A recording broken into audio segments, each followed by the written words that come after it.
Serial ಉದ್ಯಮಗಳನ್ನು ಶುರು ಮಾಡಿದ್ದೀರಿ, ಮೆಂಟರ್ ಇದ್ದೀರಿ, ಆಥರ್ ಇದ್ದೀರಿ. ಸಾವಿರಾರು ಜನ ನಿಮ್ಮ ನೆರಳಿನಲ್ಲಿ ಉದ್ಯಮ ಕಟ್ಕೊಂಡಿದ್ದಾರೆ. ಸೊ ಹೆಂಗಿದೆ ಜೀವನ? ಜೀವನ ಸೂಪರ್ಬ್ ಆಗಿದೆ ಮೇಡಮ್. ಬಿಕಾಸ್ ನಾನು ಯಾವಾಗಲೂ ಏನು ಹೇಳ್ತೀನಿ ಅಂದರೆ, convert A problem into challenge and challenge into N opportunity. ಯಾವುದೇ ಸಮಸ್ಯೆನ ಅದನ್ನು ಕನ್ವರ್ಟ್ ಮಾಡಿ, ಒಂದು ಅವಕಾಶವಾಗಿ ಕನ್ವರ್ಟ್ ಮಾಡಿ, ಆವಾಗ ಜೀವನ ಚೆನ್ನಾಗಿರುತ್ತೆ. ಇವಾಗ ನಮಗೆ ಗ್ಯಾಸ್ ಸಮಸ್ಯೆ ಇದೆ ಹೋಟೆಲ್ ಇಂಡಸ್ಟ್ರಿನಲ್ಲಿ. ಹೌದು, ಸಮಸ್ಯೆ. LPG ಮೇಲೆ ನಾವು ಡಿಪೆಂಡ್ ಆಗಿರೋದು. ಬಟ್ ಇಂಥ ಸಂದರ್ಭದಲ್ಲೇ ನಾವು ಆಲ್ಟರ್ನೇಟಿವ್ ಸೋರ್ಸಸ್ ಆಫ್ ಎನರ್ಜಿನ ಹುಡುಕೊಂಡಾಗ ಆ ಸಮಸ್ಯೆಗೆ ಪರಿಹಾರನೂ ಸಿಗುತ್ತೆ, ಅದಕ್ಕೆ ಅವಕಾಶನೂ ಸಿಗುತ್ತೆ. ನಾವು ಯಾವ ರೀತಿ ನೋಡ್ತೀವಿ ಅದ್ರ ಮೇಲೆ ಜೀವನ ಅನ್ನೋದು ಕಾಣುತ್ತೆ. ಓಕೆ. ಸೊ ಅದರಿಂದ ಜೀವನ ಹೇಗಿದೆ ಅಂದರೆ, ಕೊಟ್ಟಿರೋದು ಒಂದೇ ಜೀವನ ಸೂಪರ್ಬ್ ಆಗಿದೆ. ತುಂಬ ಒಳ್ಳೆಯ ಒಂದು ಸಂದೇಶದೊಂದಿಗೆ ಇವತ್ತಿನ ಪಾಡ್ಕಾಸ್ಟ್ ಶುರು ಮಾಡಿದ್ರಿ. ಸಮಸ್ಯೆನ ಅವಕಾಶವಾಗಿ ಕನ್ವರ್ಟ್ ಮಾಡಿ, ಅವಕಾಶನ ಬಿಸ್ನೆಸ್ ಆಗಿ ಮಾಡೋದು, ಬಿಸ್ನೆಸ್ ಆಗಿ, ವ್ಯಾಪಾರವಾಗಿ, ಉದ್ಯಮವಾಗಿ ಕನ್ವರ್ಟ್ ಮಾಡಿ. ಅಲ್ಲ, ಯಾವ ಥರ ಬೇಕಾದ್ರೂ ಮಾಡ್ಬೋದು. ಅದು ಒಬ್ಬರಿಗೆ ರಿಲೇಟ್ ಆಗುತ್ತದು. ಓಕೆ. ಏನೋ ಪರ್ಸ್ನಲ್ ಜೀವನದಲ್ಲಿ ಓಕೆ ನನಗೇನೋ ಸಮಸ್ಯೆ ಆಯಿತು, ನಾನು ಯಾವಾಗಲೂ ಏನು ಬಿಲೀವ್ ಮಾಡ್ತೀನಿ ಅಂದರೆ, ಒಂದು ಕಿಟಕಿ ಕ್ಲೋಸ್ ಆದರೆ ಇನ್ನೊಂದು ಕಿಟಕಿ ಓಪನ್ ಆಗುತ್ತೆ. ನಾನು ಯಾವುದಾದ್ರು ಒಂದ್ರಲ್ಲಿ 9th ನಾನು ಪಾಸ್ ಆಗಲಿಲ್ಲಪ್ಪ ಅಂತಂದರೆ ಅದು ಎಂಡಲ್ಲ, ಅದು 9th ಪಾಸ್ ಆಗಲಿಲ್ಲ ಅಂದರೆ ನನಗೆ ಇನ್ನೊಂದು ಅವಕಾಶ ಬರುತ್ತೆ.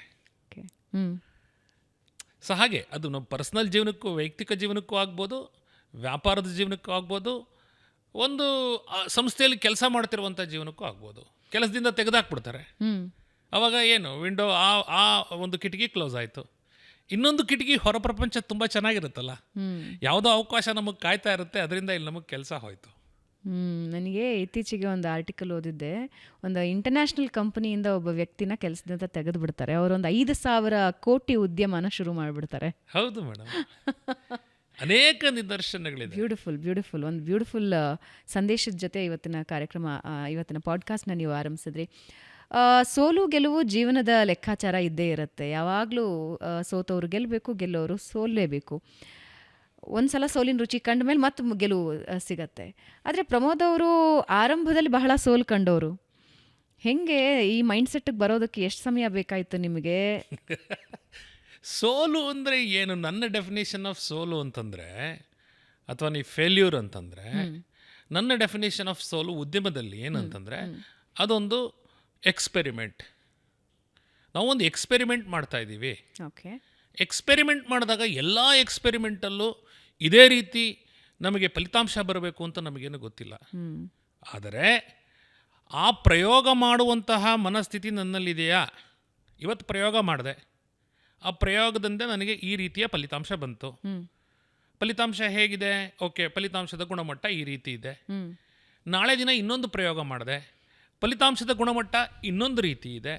ಮತ್ತೊಂದು ದಿನ ಇನ್ನೊಂದು ನಾನು ಪ್ರಯೋಗವನ್ನು ಮಾಡಿದೆ, ಫಲಿತಾಂಶದ ಗುಣಮಟ್ಟ ಈ ರೀತಿ ಇತ್ತು. ಇಲ್ಲಿ ಬರೋ ಸಮಸ್ಯೆ ಏನಂತಂದರೆ, ನಾವು ಫೇಲ್ಯೂರ್ ಅಂತ ಕರಿತೀವಿ ಅಥವಾ ಸೋಲ್ ಅಂತ ಏನು ಹೇಳ್ತೀವಿ, ಅದನ್ನು ಸ್ವಲ್ಪ ನಮ್ಮ ಒಂದು ಮೈಂಡ್ಸೆಟ್ಟಲ್ಲಿ ಬದಲಾವಣೆ ಮಾಡ್ಕೋಬೇಕು. ಉದ್ಯಮಿ ಆಗಲಿ, ಯಾವುದರಲ್ಲೇ ತಗೊಳ್ಳಿ, ಈಗ ರಿಸರ್ಚ್ ಮಾಡೋರು ತಗೊಳ್ಳಿ, ವಿಜ್ಞಾನಿಗಳು ತಗೊಳ್ಳಿ, ಚಂದ್ರಯಾನಕ್ಕೆ ನಾವು ಮೊದಲನೇ ಸತಿನೇ ಕಳಿಸ್ಬಿಟ್ವಾ, ನಮ್ಮದು ಸಕ್ಸಸ್ ಆಗಿಬಿಡ್ತಾ?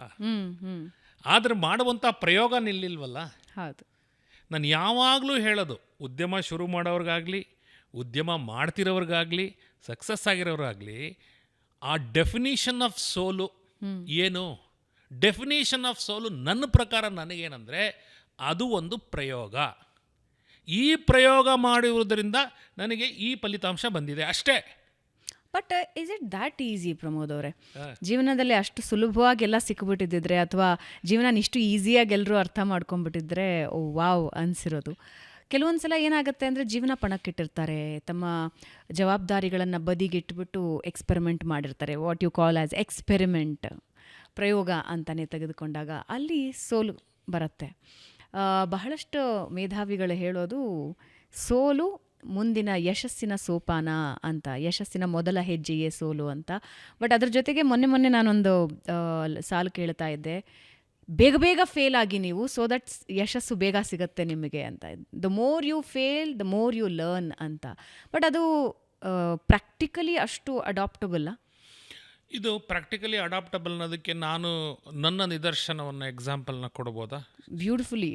ಓಕೆ. ಯಾಕಂದ್ರೆ ಬಹಳಷ್ಟು ಉದ್ಯಮದಲ್ಲಿ ಕೈ ಸುಟ್ಕೊಂಡು ಮತ್ತೆ ಯಶಸ್ಸು ಕಂಡವ್ರು ನೀವು. ಸೊ ನೀವು ನಿಮ್ಮ ಸ್ಟೋರಿ ಹೇಳೋದ್ರ ಮೂಲಕ ಅದೊಂದು ದೊಡ್ಡ ಉದಾಹರಣೆ. ಸೊ ಬೇಸಿಕಲಿ ನಾನು ಮೂಲತಃ ಹಾಸನ ಜಿಲ್ಲೆ ಗೊರೂರವನು. ಓಕೆ. ಹಳ್ಳಿ ವಾತಾವರಣ. 7ನೇ ತರಗತಿ ತನಕ ನಾನು ಶಾಲೆಗೆ ಹೋಗ್ತಾ ಇರಲಿಲ್ಲ. ಹಸುಗಳ ಜೊತೆ ಇರ್ತಾ ಇದ್ದೆ, ಕರುಗಳ ಜೊತೆ ಇರ್ತಾ ಇದ್ದೆ. ನಮ್ಮ ತಾಯಿ ಒಂದಿನ ಹೇಳಿದ್ರು, ನೀ ಶಾಲೆಗೆ ಹೋಗ್ದವ್ರು ನಿನ್ನ ಸಾಯಿಸ್ಬಿಡ್ತೀನಿ ಅಂತಂದ್ರು. ಆವಾಗ ನಾನು ಶಾಲೆಗೆ ಹೋಗಕ್ಕೆ ಶುರು ಮಾಡಿದೆ. ಮೈಸೂರು ರಾಮಕೃಷ್ಣ ವಿದ್ಯಾಶಾಲೆಯಲ್ಲಿ ವಿದ್ಯಾಭ್ಯಾಸ ಮಾಡಿದೆ. ಅಲ್ಲಿ ನನಗೆ ಒಂದು ಸ್ವಲ್ಪ ಮಾತಾಡೋದು ಯಾವ ರೀತಿ, ಸ್ವಾಮೀಜಿಗಳ ಆಶೀರ್ವಾದದಿಂದ ಒಳ್ಳೆಯ ಒಂದು ವಾತಾವರಣ ಸಿಕ್ತು. ಆಮೇಲೆ ನಾನು ಹಾಸನದಲ್ಲಿ ಎಂಜಿನಿಯರಿಂಗ್ ಮಾಡಿ 1993ರಲ್ಲಿ ನನಗೆ ಸ್ವಉದ್ಯೋಗಿ ಆಗಬೇಕು ಅಂತ ಆಸೆ ಇತ್ತು. ನನ್ನ ದೊಡ್ಡ ಸ್ಟ್ರೆಂತು ಮನೆ, ನನ್ನ ದೊಡ್ಡ ವೀಕ್ನೆಸ್ಸು ಮನೆ, ಅಂದರೆ ಹೋಮ್ ಸಿಕ್ನೆಸ್ ಜಾಸ್ತಿ.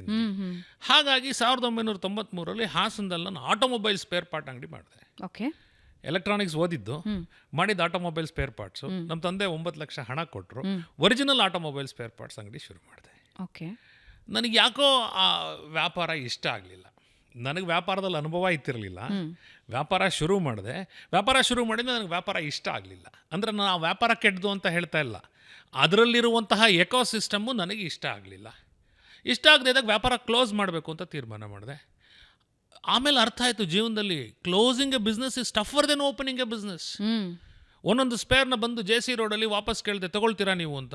100 ರೂಪಾಯಿ ಸ್ಪೇರ್ ಪಾರ್ಟ್ನ ಅವ್ರು ಕೇಳಿದ್ರು, 10 ರೂಪಾಯಿ ಕೊಡು ಅಂತ ಕೇಳಿದರು. ನಮ್ಮ ತಂದೆಗೆ 9 ಲಕ್ಷ ಸಾಲ ತೀರಿಸ್ಬೇಕು. ಆಮೇಲೆ ಅಲ್ಲೇ ನನ್ನ ಸ್ನೇಹಿತರು ಒಬ್ಬರಿದ್ದರು, ಅವ್ರು ಆಟೋಮೊಬೈಲ್ ಡಿಪ್ಲೊಮಾ ಮಾಡಿದ್ರು, ಶಫಿ ಅಂತ. ಅವ್ರಿಗೆ ಕೇಳಿದೆ, ನೋಡಪ್ಪ ಇದೆಲ್ಲ ಸ್ಪೇರ್ನು ನೀನು ಕೊಟ್ಬಿಡ್ತೀನಿ, 3 ವರ್ಷದಲ್ಲಿ ನನಗೆ ಇನ್ಸ್ಟಾಲ್ಮೆಂಟಲ್ಲಿ ಹಣ ವಾಪಸ್ ಕೊಡ್ತೀಯಾ ಅಂತ. ಅವ್ರಿಗೆ ಕೊಟ್ಟೆ. ಇವತ್ತಿನ ನಮ್ಮ ಊರು ಗೊರೂರು ಹತ್ರ ಅರ್ಕಲ್ಗೂಡಲ್ಲಿ ಅವರು ದೊಡ್ಡ ಒಬ್ಬರು ಆಟೋಮೊಬೈಲ್ ಡಿಸ್ಟ್ರಿಬ್ಯೂಟರ್ ಆಗಿದ್ದಾರೆ. ಅವ್ರಿಗೆ ಕೊಟ್ಟೆ, ಅವ್ರ ಹಣನೂ ನನಗೆ ವಾಪಸ್ ತೀರಿಸಿದ್ರು. ನನಗೆ ಅರ್ಥ ಆಯಿತು, closing a business is tougher then opening a business. ಜೀವನದ ಮೊದಲನೇ ಪಾಠ. ಅದಕ್ಕೆ ನಾವೇನು ಹೇಳ್ತೀವಿ, ಯಾವುದೇ ಬಿಸ್ನೆಸ್ಸಲ್ಲಿ ಎಕ್ಸಿಟ್ ಸರಿಯಾಗಿರಬೇಕು, ಎಂಟ್ರಿ ಸ್ಟ್ರಾಟಜಿ ಹೇಗಿರಬೇಕು, ಎಕ್ಸಿಟ್ ಸ್ಟ್ರಾಟಜಿನೂ ಹಾಗೆ ಇರಬೇಕು. ನನಗೂ ಸಹ ಡಿಪ್ರೆಷನ್ ಆಯಿತು. ನಾನು ಒಂದು ಚೈನ್ ಸ್ಮೋಕರ್ ಆದೆ. ನಮ್ಮ ಫಾದರ್ ಹೇಳಿದರು, you should not lose your confidence in life. ಏನು ಬೇಕಾದ್ರೂ ಕಳ್ಕೊಬೋದು ನೀನು. ಹೆಂಗೆ ಅನಿಸ್ತಿತ್ತು? 9 ಲಕ್ಷದ ಬಿಸ್ನೆಸ್ ಕ್ಲೋಸ್ ಆಯಿತು. ತುಂಬ ಇರಿಟೇಷನ್ ಆಗುತ್ತೆ. ಇರಿಟೇಷನ್ ಏನಕ್ಕಾಗುತ್ತೆ ಅಂದರೆ, ಹಣನ ತಂದೆಯಿಂದ ತಂದಿದ್ದೀರಾ, ಕಾನ್ಫಿಡೆನ್ಸ್ ಶೇಕ್ ಆಗಿದೆ. ಒಂದು ಜೋಶಲ್ಲಿ 23 ವರ್ಷದ ಯುವಕ ಏನೋ ಬದಲಾವಣೆ ಮಾಡಬೇಕು ಅಂತ ಹೊರಟಿದ್ದೀವಿ. ಸಡನ್ನಾಗಿ ಆಪರ್ಚುನಿಟಿ ಅಲ್ಲಿರೋದನ್ನು ನನಗೆ ಸಡನ್ನಾಗಿ ಆದಾಗ depression is A common thing. ನಾನು ಸಹ ಅದು ಖಿನ್ನತೆಗೆ ಒಳಗಾಗಿದ್ದೀನಿ. ಆದರೆ one window closes, another window opens ಅಲ್ಲಿ ನಂದೇನಾಯಿತು, ಅದೇ ಟೈಮಲ್ಲಿ ನನ್ನ ಬಾಳ ಸಂಗಾತಿ ಅಲ್ಲಿ ಸಿಕ್ಕಿದ್ರು ಹಾಸನದಲ್ಲಿ. ಆದರೆ ಇನ್ನೊಂದು ಸಮಸ್ಯೆ ಆಯಿತು, ಬಾಳ ಸಂಗಾತಿ ಸಿಕ್ಬಿಟ್ರು, ಹಣ ಇಲ್ಲ, ಮದುವೆಗೆ ಆಗ್ತೀರಾ. ಕೆಲಸ ಹುಡ್ಕೊಂಡು ಬೆಂಗಳೂರಿಗೆ ಬಂದೆ. ಬೆಂಗಳೂರಲ್ಲಿ 1 ವರ್ಷ ಕೆಲಸ ಹುಡುಕ್ದೆ, ಕೆಲಸ ಸಿಗಲಿಲ್ಲ. 1 ವರ್ಷ ಹೊಟ್ಟೆಪಾಡಿಗೆ ಒಂಚೂರು ನಮ್ಮ ತಂದೆ ಹಣ ಕೊಟ್ಟಿದ್ರು, ಅದರಲ್ಲೇ ಮಾಡ್ಕೊಂಡು ನಾವು 4-5 ಜನ ಸ್ನೇಹಿತರು ಸೇರಿಕೊಂಡು ಒಂದು ಸಣ್ಣ ರೂಮಲ್ಲಿ ಬೆಂಗಳೂರಲ್ಲಿ ಜೀವನ ಮಾಡ್ತಾಯಿದ್ವಿ. ಪಾರ್ಟ್ ಟೈಮ್ ಕೆಲಸಗಳು ಮಾಡ್ತಾಯಿದ್ವಿ. 1 ವರ್ಷ ನನಗೆ ಕೆಲಸ ಸಿಗಲಿಲ್ಲ, ಕೆಲಸ ಹುಡುಗದೆ. ಕೊನೆಗೆ ಬೇಜಾರಾಗ್ಬಿಟ್ಟು ಜಾಬ್ ಹಂಟಿಂಗ್ ಅಂತ ಕನ್ನಡಪ್ರಭದಲ್ಲಿ ಆರ್ಟಿಕಲ್ ಬರೆದೆ. ಆರ್ಟಿಕಲ್ ಫೇಮಸ್ ಆಯಿತು. ಇನ್ನೊಂದು ರಿಯಲೈಸೇಷನ್ ಆಯಿತು, ಬರೀ ಫೇಮಸ್ ಆದರೆ ಸಾಕಿಲ್ಲ, ದುಡ್ಡು ಬರಬೇಕು ಅಂತ. ಆಮೇಲೆ ನನಗೆ ಬೈನರಿ ಸಿಸ್ಟಮ್ಸ್ ಅನ್ನೋ ಕಂಪ್ನಿನಲ್ಲಿ ಆ್ಯಪಲ್ ಮ್ಯಾಕಿಂತೋಶ್ ಸೆಲ್ ಮಾಡೋ ಅಂಥ ಅವಕಾಶ ಸಿಕ್ತು. ಅದನ್ನು ಸೆಲ್ ಮಾಡಿ ಅಲ್ಲಿಂದ ನಾನು IDC ಅಂತ ಕಂಪ್ನಿಯಲ್ಲಿ, ಇಂಟರ್ನ್ಯಾಷನಲ್ ಡೇಟಾ ಕಾರ್ಪೊರೇಷನ್ ಕಂಪ್ನಿಯಲ್ಲಿ ಕೆಲಸ ಮಾಡಿದೆ. ಅಲ್ಲಿಂದ ಸಾಫ್ಟ್ವೇರ್ ಕಂಪ್ನಿಯಲ್ಲಿ ಕೆಲಸ ಮಾಡಿದೆ. ಇನ್ನೊಂದು ಘಟನೆ ನಡೀತು. ಒಂದು ಸಾಫ್ಟ್ವೇರ್ ಕಂಪ್ನಿಯಲ್ಲಿ ಕೆಲಸ ಮಾಡ್ಬೇಕಾದ್ರೆ ಯುರೋಪಿಯನ್ ಮಾರ್ಕೆಟ್ಸ್ನ ಹ್ಯಾಂಡಲ್ ಮಾಡ್ತಾ ಇದ್ವಿ. ನಾವು ಬಿಸ್ನೆಸ್ ಡೆವಲಪ್ಮೆಂಟಲ್ಲಿದ್ವಿ. ಅಲ್ಲಿ ಹೋಗಿ ಬಿಸ್ನೆಸ್ನ ತರಬೇಕಾಗಿತ್ತು. 2000 ಇಸ್ವಿನಲ್ಲಿ ರಿಸೆಷನ್ ಆಯಿತು. ರಿಸೆಷನ್ ಆದಾಗ 15 ಜನ ಸೇಲ್ಸಲ್ಲಿರೋರನ್ನ ಕೆಲಸದಿಂದ ತೆಗಿಬೇಕು ಅಂತ ಕಂಪ್ನಿ ತೀರ್ಮಾನ ತಗೊಂಡ್ರು. ಸೋಮವಾರ ಆಫೀಸ್ಗೆ ಹೋದೆ. ನನ್ನ ಟೇಬಲ್ ಮೇಲೆ ಒಂದು ಪಿಂಕ್ ಸ್ಲಿಪ್ ಇತ್ತು. ಪಿಂಕ್ ಸ್ಲಿಪ್ ಅಂದರೆ ನೀವು ಕೆಲಸಕ್ಕೆ ಬೇಡ. ತಪ್ಪಿಲ್ಲ, ಅವ್ರು ಮಾಡಿದ ತಪ್ಪಿಲ್ಲ. ಬಿಕಾಸ್ ಇದು ನಮಗೆ 32 ವರ್ಷ, 31 ವರ್ಷದ ಟೈಮಲ್ಲಿ. ಸೊ ಆವಾಗ ನನಗೆ ಅವತ್ತಿನ ದಿನ 2000 ಇಸ್ವಿನಲ್ಲಿ ನನಗೆ ಒಂದು ಆಕಾಶನೇ ತಲೆ ಮೇಲೆ ಬಿದ್ದಂಗಾಯಿತು. ಸಂಬಳ ಎಷ್ಟಿತ್ತಾಗ?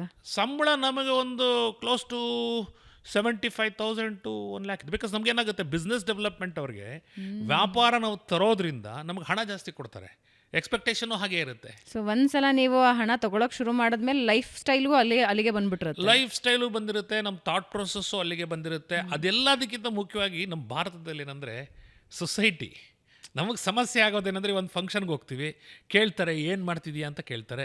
ಕೆಲಸ ಹೋಯ್ತು ಅಂತ ಹೆಂಗೆ ಹೇಳೋದು? ಕೆಲಸ ಹೋಯ್ತು ನನಗೆ. ಸೋಮವಾರ ಕೆಲಸ ಹೋಯಿತು, ಪಿಂಕ್ ಸ್ಲಿಪ್ ಬಂತು, ಭಾಳ ನನಗೊಂದು ಆಘಾತ ಆಯಿತು. ಆಘಾತ ಆದಮೇಲೆ ಮನೆಗೆ ಬಂದರೆ ನಾನು ಈ ಪಿಂಕ್ ಸ್ಲಿಪ್ ಮನೆಯವ್ರಿಗೆ ಹೆಂಗೆ ಹೇಳೋದು ಅಂತ. ನಮ್ಮ ಮನೆಯೊಡತಿ ಪರವಾಗಿಲ್ಲ, ನಮಗೆಲ್ಲ ಸಾಥ್ ಕೊಡ್ತಾರೆ, ನಿಲ್ತಾರೆ ನಮ್ಮ ಜೊತೆ. ಹಾಗಾಗಿ ಅವ್ರು ಏನು ಮಾಡಿದ್ರು, ಇಲ್ಲ ಪರವಾಗಿಲ್ಲ, ನಾವು ಒಂದು ನಿಮಗೆ ಕೆಲಸ ಹೋದರೆ ನಮ್ಮದು ಮೊದಲನೇ ಇನ್ನೊಂದು ಹನಿಮೂನ್ಗೆ ಹೋಗೋಣ ಅಂತಂದರು. ಹೋದ್ವಿ, ಬಂದ್ವಿ. ಮತ್ತು ಹಾಗೆ ರೋಡಲ್ಲಿ ಹೋಗ್ತಾ ಇನ್ನೊಂದು ಕಂಪ್ನಿನಲ್ಲಿ ನನಗೆ ಕೆಲಸ ಸಿಕ್ತು. ಅಲ್ಲಿ ಕೆಲಸ ಮಾಡಿದ್ಮೇಲೆ ನಂಗೆ ತೈವಾನಲ್ಲಿ ಅವಕಾಶ ಸಿಕ್ತು. ತೈವಾನಲ್ಲಿ ಕಂಟ್ರಿ ಮ್ಯಾನೇಜರಾಗಿ ಅವಕಾಶ ಸಿಕ್ತು. ಅಂದರೆ ಎಂಬೆಡೆಡ್ ಸಾಫ್ಟ್ವೇರ್ ಸರ್ವಿಸಸ್ನ ಸೆಲ್ ಮಾಡೋಂಥ ಅವಕಾಶ ಸಿಕ್ತು. 4 ವರ್ಷ ಕಂಪ್ನಿನ ಚೆನ್ನಾಗಿ ಬೆಳೆಸಿದ್ಮೇಲೆ ಮತ್ತೆ ನಮ್ಮ ಮನೆಯವ್ರು ಹೇಳಿದರು, ನೀವು ಎಂಟರ್ಪ್ರಿನರ್ಶಿಪ್ ಬಗ್ಗೆನೇ ಮಾತಾಡ್ತೀರಾ ಯಾವಾಗಲೂ, ಇಲ್ಲ ಅದನ್ನು ಮಾತಾಡೋದು ನಿಲ್ಲಿಸಿ, ಇಲ್ಲ ಶುರು ಮಾಡಿ ಅಂತ. 2006ರಲ್ಲಿ ಇಂದೂಸಾಫ್ಟ್ ಟೆಕ್ನಾಲಜೀಸ್ ಪ್ರೈವೇಟ್ ಲಿಮಿಟೆಡ್ ಅಂತ ಶುರು ಮಾಡಿದ್ವಿ. 2 ಡೈರೆಕ್ಟರು, ನಾನು, ನಮ್ಮ ಮನೆಯವರು. 2010 ತನಕ ನಮ್ಮ ಕಂಪ್ನಿ ಚೆನ್ನಾಗಿ ನಡೀತು. 2010ರಲ್ಲಿ ಮತ್ತೆ ರಿಸಿಷನ್ ಆಯಿತು. 2010ರಲ್ಲಿ ಮತ್ತೆ ರಿಸಿಷನ್ ಆದಾಗ ನಮಗೆ 90 ಲಕ್ಷ ಸಾಲ ಆಯಿತು. 90 ಲಕ್ಷ, ಆಲ್ಮೋಸ್ಟ್ 1 ಕೋಟಿ. 1 ಕೋಟಿ ಸಾಲ ಆಯಿತು. 1 ಕೋಟಿ ಸಾಲ ಆದಾಗ ನಾನು ಏನು ಮಾಡಬೇಕು? ಇಲ್ಲ ಕಂಪ್ನಿನ ಎಕ್ಸಿಟ್ ಮಾಡಬೇಕು, ಎಕ್ಸಿಸ್ಟಿಂಗ್ ಎಂಪ್ಲಾಯೀಸ್ನ ಬೇರೆ ಕಂಪ್ನಿಗೆ ಕೊಡಬೇಕು. ಆವಾಗ ಏನು ಮಾಡಿದೆ, ನಾನು ಎಕ್ಸಿಸ್ಟಿಂಗ್ ಎಂಪ್ಲಾಯೀಸ್ನ ಬೇರೆ ಕಂಪ್ನಿಗೆ ಟ್ರಾನ್ಸ್ಫರ್ ಮಾಡಿದೆ. Because we were working with the largest semiconductor chipset companies, TSMC, UMC ಈ ಥರದ ಕಂಪ್ನಿಗಳ ಜೊತೆ ಕೆಲಸ ಮಾಡ್ತಾ ಇದ್ವಿ. ಕೊನೆಗೆ ಆ ಸಾಲ ತೀರಿಸ್ಬೇಕಲ್ಲ, ಬ್ಯಾಂಕಿಗೆ ಸಾಲ ತೀರಿಸಲಿಕ್ಕೆ ನನ್ನ ಬಾಲ ಸ್ನೇಹಿತರಿಬ್ಬರು ಸಹಾಯ ಮಾಡಿದರು. 72 ಗಂಟೆಗಳಲ್ಲಿ ನನ್ನ ಹಣನ ನನಗೆ ಟ್ರಾನ್ಸ್ಫರ್ ಮಾಡಿದರು. ಆ ಹಣನ ನಾನು ಬ್ಯಾಂಕಿಗೆ ತೀರಿಸ್ದೆ. ಇನ್ನೊಂದು ಪಾಠ ಕಲಿತೆ, ಬಾಲ್ಯ ಸ್ನೇಹಿತರು ಇಂಪಾರ್ಟೆಂಟು. ಎಲ್ಲ ಟೈಮಲ್ಲೂ ನಾವು ಇಂಟೆಂಡೆಡ್ ರಿಲೇಷನ್ಶಿಪ್, ಈ ರಿಲೇಷನ್ಶಿಪ್ ಬೇಕು ಅಂತಲೇ ಇಟ್ಕೊಳ್ಳೋದಲ್ಲ. ಆ ಹಣವನ್ನು ತೀರಿಸಿ, ನನ್ನ ಸೈಟ್ಗಳಿತ್ತು, ನನ್ನ ಸೈಟ್ಗಳನ್ನು ವ್ಯಾಪಾರ ಮಾಡಿ ಅವರ ಹಣವನ್ನು ತೀರಿಸಿದೆ. 2010ರಲ್ಲಿ ನಾನು ಝೀರೋ. ಇದನ್ನ ನಾನು ಪ್ರೀ ಸೆಕೆಂಡ್ ಗೇರ್ ಅಂತ ಕರಿತೀನಿ. ಓಕೆ, ಜರ್ನಿಯಲ್ಲಿ. ಈಗ ಪೋಸ್ಟ್ ಸೆಕೆಂಡ್ ಗೇರ್ ಜರ್ನಿ ಬೇಕು ಅಂತಂದರೆ I can share with you. ಏನು ಯೋಚನೆ ಓಡ್ತಾ ಇತ್ತು ಅವಾಗ ಝೀರೋಗೆ ಬಂದಾಗ ನಮ್ಮ ತಂದೆ ಒಂದು ಹೇಳಿದ್ರಲ್ಲ, ಕಾನ್ಫಿಡೆನ್ಸ್ ಕಳ್ಕೊಳ್ಬಾರ್ದು, ಯಾವತ್ತು ಜೀವನದಲ್ಲಿ ಕಾನ್ಫಿಡೆನ್ಸ್ ಕಳ್ಕೊಳ್ಬಾರ್ದು, ಏನಾದ್ರು ಮಾಡಬೇಕು. ಸೊ ನಾನು ಯೋಚನೆ ಮಾಡಿದೆ, ಅದನ್ನೇ ಇಷ್ಟು ನಾನು ಎಕ್ಸ್ಪೆರಿಮೆಂಟ್ ಮಾಡಿದ್ದೀನಿ, ಇಷ್ಟು ನನಗೆ ಫೇಲ್ಯೂರ್ ಆಗಿದೆ, ಅಥವಾ ನನಗೆ ನಿರೀಕ್ಷಿತ ಮಟ್ಟದಲ್ಲಿ ರಿಸಲ್ಟ್ ಬಂದಿಲ್ಲ, ನಾನೇನಾದ್ರು ಮಾಡಬೇಕು, something I should do. Okay, ಇದು ಮಧ್ಯದಲ್ಲಿ ಒಂದು ಪ್ರಶ್ನೆ ಕೇಳ್ತೀನಿ.